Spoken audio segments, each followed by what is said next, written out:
saya akan membahas atau menjelaskan mengenai cara mengatasi ancaman yang terjadi pada web sistem dan website. Untuk mengatasi ancaman di atas, kita perlu menerapkan solusi teknis dan prosedur.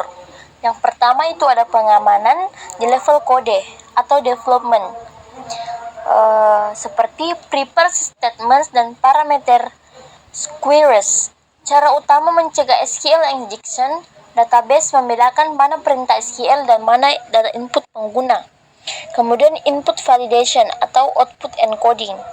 Validasi input agar sesuai format, misalnya email harus ada tag 8.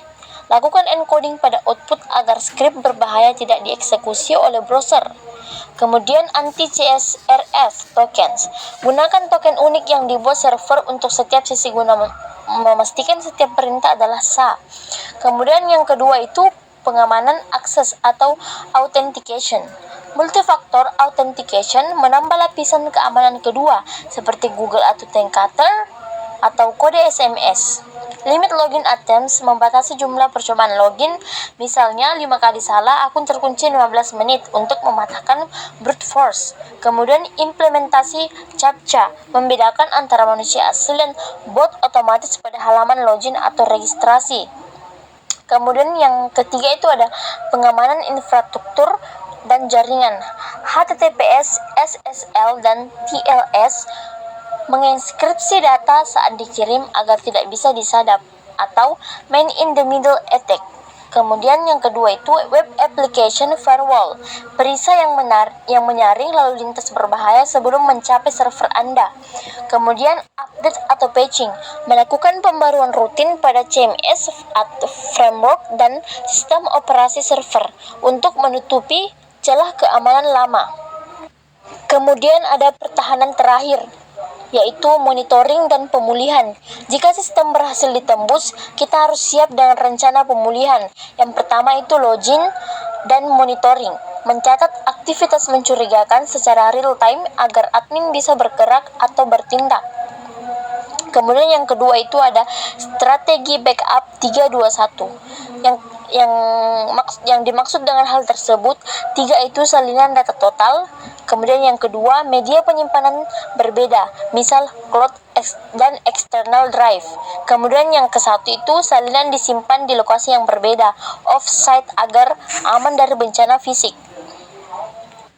Ancaman pada sistem web umumnya menargetkan 3 celah: kode aplikasi, server atau infrastruktur, dan kelalaian manusia. Yang pertama itu serangan injeksi atau injection. Penyerangan memasukkan perintah berbahaya ke dalam kolom input seperti form login atau pencarian. SQL injection memanipulasi query database untuk mencuri data sensitif yang menghapus isi database. Kemudian yang kedua itu manipulasi sesi dan akses. Cross-site request forgery atau CSRF memaksa pengguna yang sudah login untuk melakukan aksi yang tidak diinginkan seperti mengganti password tanpa mereka sadari. Kemudian yang ketiga itu serangan ketersediaan atau availability. Distribute denial of service membanjiri server dengan jutaan permintaan palsu hingga server tumbang dan website tidak bisa diakses. Sekian penjelasan saya tentang bagaimana cara mengatasi ancaman pada web system dan website. Kesimpulannya adalah keamanan website bukanlah produk sekali pasang, melainkan sebuah siklus berkelanjutan.